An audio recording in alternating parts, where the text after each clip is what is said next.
Hello everyone and welcome back to my channel. So this is part 5 of unit 2 class 10th banking and insurance. Topic is method of granting advances. So first is cash credit. See overdraft और cash credit ये दोनों जो हैं it is used as external source of finance. तो जब भी short term borrowing की ज़रूरत होती है तो overdraft और cash credit दोनों यूज होते हैं. ठीक है, to meet the short term working capital requirement. लेकिन इन दोनों में कुछ डिफरेंस है that we are going to study. सबसे पहली बात, ये दोनों जो हैं both are payable on demand. तो जैसे अगर आपने ये दोनों ओवरड्राफ्ट या कैश क्रेडिट अगर बैंक से लिया है तो बैंक जब भी डिमांड करेगा वन हैज टू पे immediately, right. So they both overdraft and cash credit, ये important है. they are open ended facility यानी they don't have fixed tenure of repayment.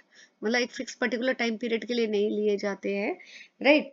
So open ended का मतलब होता है कि it is not availed for a fix term.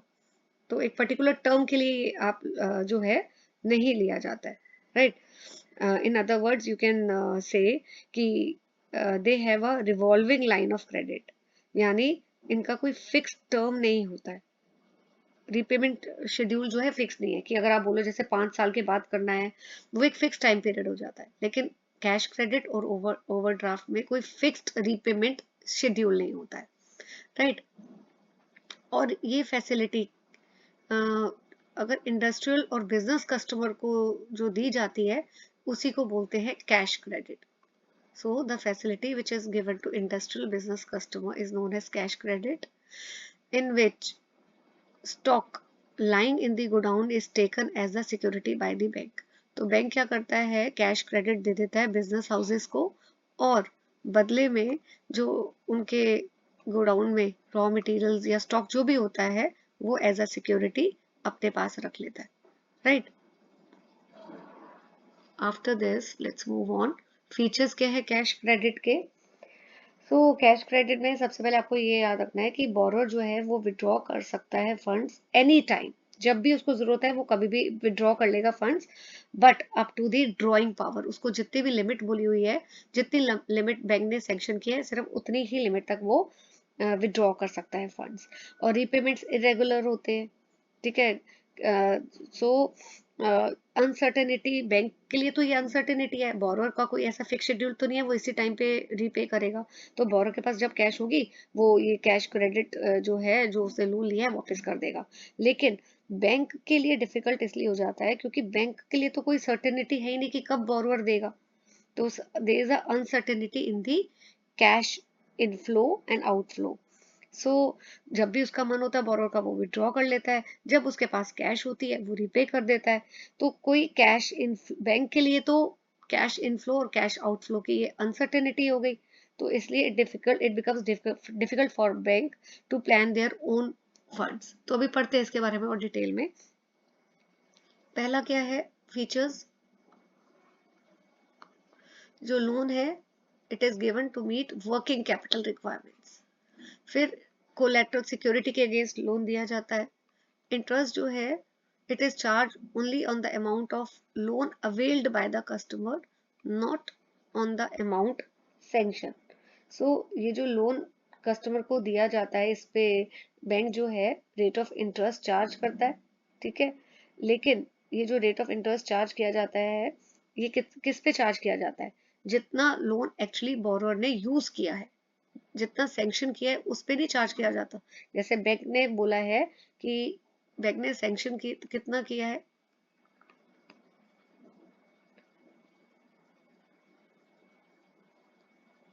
Just a second late me just right it properly, ठीक है. So bank ने sanction किया है 5 lakhs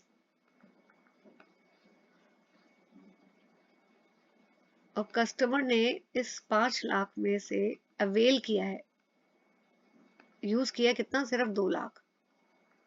तो इंटरेस्ट किस पे चार्ज किया जाएगा, interest will be charge on rupees 2 lakhs only. Not on 5 lakh. जितना सैंक्शन किया है उस पे नहीं, जितना यूज किया है सिर्फ उसी पे रेट ऑफ इंटरेस्ट जो है वो चार्ज किया जाएगा, right. Okay, now advantages of cash credit.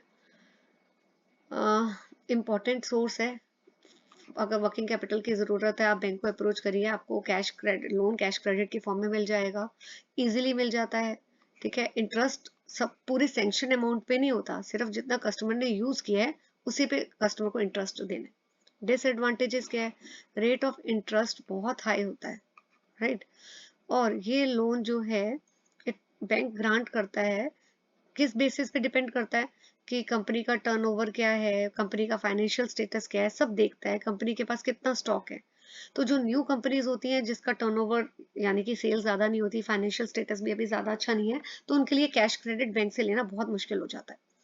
Then cash credit जो है इट डिस्टर्ब्स देयर, बैंक्स के लिए ये वाला पॉइंट है कि बैंक जो है अपना प्लान नहीं कर सकता कि उसको कितने फंड्स हैं उसके पास, उसकी प्लानिंग बैंक नहीं कर सकता है। It becomes difficult. वाई? क्योंकि बोरोअर जो है वो कभी भी विड्रॉ कर लेता है बैंक से जब भी उसको पैसे की जरूरत होती है, तो ये बैंक के लिए तो कैश आउटफ्लो हो गया, बैंक से बाहर जा रहा है पैसा। और जब उसका मन होता है वो रीपे कर देता है, डिपेंड कि उसके पास कितना कैश अवेलेबल है। तो जब वो रीपे करता है बैंक के लिए कैश इनफ्लो है।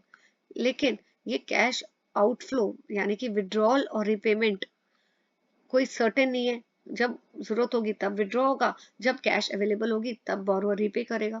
तो क्योंकि जब ये सर्टेनिटी नहीं है आउटफ्लो और इनफ्लो में, तो बैंक के लिए बड़ा मुश्किल हो जाता है अपनी कैश फंड्स को फाइंड आउट करना कि कितने उसके पास प्लान करना कि अपने फंड्स की प्लानिंग करना बैंक के लिए बहुत डिफिकल्ट हो जाता है।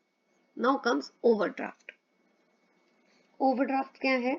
ओवरड्राफ्ट भी एक फैसिलिटी है जो बोरो को अलाउ करती है कि जितना भी उनके अकाउंट में बैलेंस है तो उससे ज़्यादा वो, अगर उनको रिक्वायरमेंट है तो वो फंड्स विड्रॉ कर सकते हैं, ठीक है। और इसमें भी कोई फिक्स्ड रिपेमेंट शेड्यूल नहीं होता है, लेकिन जितना वो बैंक एक सेंक्शन लिमिट जो है, एक विड्रॉल लिमिट सेंक्शन कर देता है कि ये इतनी अप्रूवल लिमिट है, आप इससे इतना ही विड्रॉ कर सकते हो, इससे ज़्यादा नहीं, ठीक है।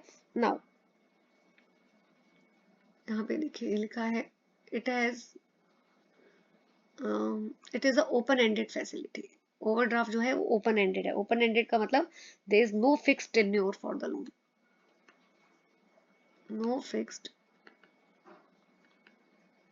Tenure for the loan, right. Borrower जो है कभी भी विड्रॉ कर सकता है और रिपे कर सकता है, ठीक है, as long as it is within the approved limit, right. और इसमें भी फीचर्स पढ़ लेते हैं। फीचर्स क्या है? Approved credit limit. So bank जो है वो सैंक्शन करता है कि इतनी क्रेडिट लिमिट है, तो उसके बियॉन्ड बोरो विड्रॉ नहीं कर सकता है। Repayable on demand at any time. Overdraft facility is not subject to any repayment as long as the amount used is within the overdraft limit. What does it mean? कि अगर bank ने sanction किया है 5 लाख, तो अगर 5 लाख के अंदर अंदर बोरोअर विड्रॉ कर रहा है तो जो है ओवरड्राफ्ट में मतलब फिर कोई रिपेमेंट की प्रॉब्लम नहीं है, कि ऐसा नहीं है कि फिर बैंक बोलेगा कि मेरा पैसा मुझे वापस करो। लेकिन जब भी 5 लाख के बियॉन्ड अगर वो विड्रॉ कर लेता है सैंक्शन लिमिट अप्रूव लिमिट के बियॉन्ड, तो बैंक कभी भी डिमांड कर सकता है बोरोअर से कि you give my money back. तो रिपेमेंट की रिपेबल ऑन डिमांड वाली प्रॉब्लम नहीं आती, मतलब बैंक अपना पैसा तब वापस नहीं मांगता अगर borrower with in sanction limit withdraw करता है। लेकिन विद इन अप्रूव लिमिट अगर उससे ज्यादा वो विड्रॉ कर लेता है तो bank can at any time ask for its money back, right. ये चीज आपको याद इसमें रखनी है। Then comes your one more important thing, no minimum monthly payment. So यहाँ पे कोई मिनिमम मंथली रिपेमेंट नहीं है ओवरड्राफ्ट फैसिलिटी में, जब तक विड्रॉ बोरोअर कर रहा है with in the credit limit, right, with in the credit limit. लेकिन अगर अमाउंट जो है क्रेडिट लिमिट के बियॉन्ड हो जाता है तो एक्सेस अमाउंट इमिडिएटली वापस करना पड़ता है। तो अगर एक्सेस अमाउंट जो आप बैंक को वापस नहीं करते तो बैंक जो है ओवरड्राफ्ट फैसिलिटी स्टॉप कर सकता है, right. Now joint borrowers allowed. So joint borrowers, joint applicant of overdraft facility, you and your joint applicants are equally liable for outstanding debt. तो सपोज आपने ओवरड्राफ्ट फैसिलिटी बैंक से avail की है और दो लोगों ने जॉइंटली बोरो किया है, जैसे ए और बी ने इकट्ठे मिलके ओवरड्राफ्ट फैसिलिटी यूज की है, तो ये दोनों के दोनों इक्वली लाइबल हैं।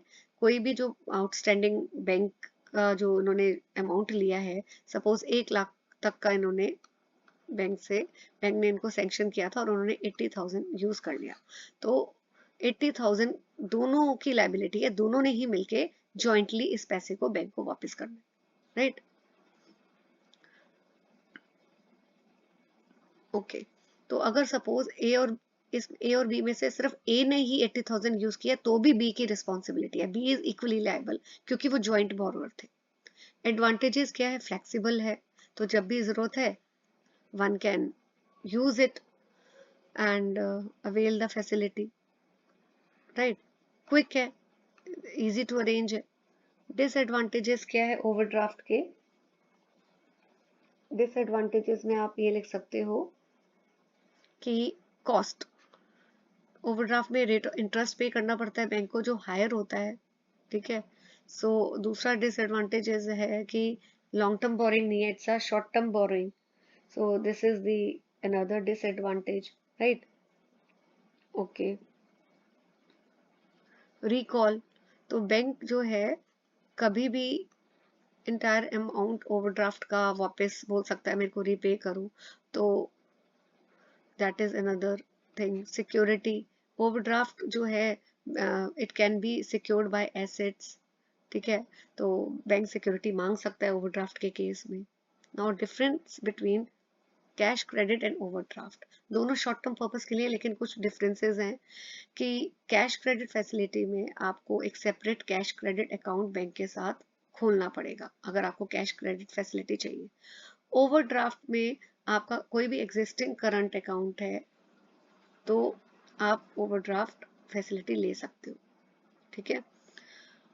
ओके, देन यहाँ पे सिक्योरिटी में जब भी आप कैश क्रेडिट फैसिलिटी लेते हो तो कंपनी को अपना स्टॉक वगैरह security as a security bank को डिपॉजिट करना पड़ता है। ओवरड्राफ्ट फैसिलिटी में it does not require current asset as security, उसमें आपको ये इन्वेंट्री वगैरह नहीं एज अ सिक्योरिटी बैंक को देनी पड़ती है, लेकिन overdraft facility one can take and as a security one can give shares और बाकी इंस्ट्रूमेंट जैसे फिक्स डिपॉजिट, इंश्योरेंस पॉलिसी। तो यहाँ पे कौन कौन सी सिक्योरिटी है, इन्वेंटरी, रिसीवेबल्स और यहाँ पे शेयर्स और बाकी ये सारे इंश्योरेंस पॉलिसीज वगैरह। देन यहाँ पे लिमिट जो है कितनी सैंक्शन की जाती है, percentage of the stocks, it is calculated on the basis of percentage of stock. यहाँ पे लिमिट जो सैंक्शन की जाती है वो डिपेंड करता है कि कौन से एसेट्स सिक्योरिटी में बैंक को दी गई है, उसके बेसिस उनको ध्यान में रख के लिमिट जो है वो रखी जाती है और कंपनी की फाइनेंशियल स्टेटमेंट्स को भी देखा जाता है, पढ़ा जाता है, फिर लिमिट सैंक्शन की जाती है। So on the basis of assets, on the basis of financial statement. Okay, ये मेन क्यों कैश क्रेडिट लिया जाता है, ताकि बिजनेस के पर्पस के लिए as a working capital requirement. और ओवरड्राफ्ट में जरूरी नहीं है कि पर्पस बिजनेस का हो, कोई भी पर्पस के लिए ओवरड्राफ्ट फैसिलिटी यूज की जाती है। Then cash credit short term period के लिए होता है, ये पीरियड जो है 1 year and it is renewed every year, ठीक है। Overdraft facility short term duration के लिए भी होती है, ये मंथ के लिए भी हो सकती है, वीक के लिए भी हो सकती है, वेरी शॉर्ट ड्यूरेशन, यहाँ पे वेरी शॉर्ट, इधर शॉर्ट है उधर वेरी शॉर्ट, क्योंकि यहाँ month, week, some cases for 1 year also. Limit, cash credit withdrawal जो लिमिट है वो चेंज होती रहती है, ठीक है, और with the change in the amount of current asset. So withdrawal limit is called, ये भी आ सकता है, withdrawal limit is called drawing power. Just a second.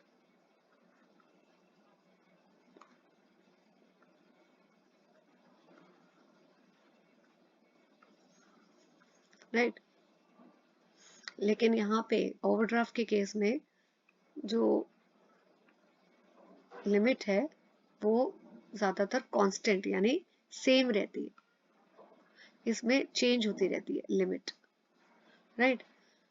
लेकिन अगर ओवरड्राफ्ट फैसिलिटी आपने दी है और बदले में शेयर्स, इंश्योरेंस पॉलिसीज जो है एज अ सिक्योरिटी रखवाई है, तो लिमिट जो है in that case it changes कि, और डिपेंड करता, क्यों चेंज होती है, क्योंकि वो डिपेंड करता है कि अभी सिक्योरिटी की क्या वैल्यू है। Now after this is rate of interest. Rate of interest cash credit में कम होता है as compare to what is charge in overdraft, लेकिन रेट ऑफ इंटरेस्ट ओवरड्राफ्ट में जो है वो हायर होता है। ठीक है, एक चीज और, कैश क्रेडिट जो है ये बिजनेस में यूज होता है। ठीक है, it is useful to those business जहाँ पे कैश पेमेंट की जाती है। ठीक है, और receivables are not realised in time. तो लोन की रिक्वायरमेंट कब होती है, जब बिजनेस के खर्चे तो हैं लेकिन अभी उनको जो उन्होंने सामान आगे बेचा है उसके पैसे बिजनेस को नहीं मिल रहे, तो फिर फंड्स की रिक्वायरमेंट है, इसलिए कैश क्रेडिट ली जाती है। लेकिन overdrafts are available on current account only. ठीक है, सो ये डिफरेंस आपको जो है कैश क्रेडिट और इम्पोर्टेंट है, ये ध्यान से आपको करना है। एक चीज इसमें और I would like to highlight, I think वो रह गई थी, let me just tell you.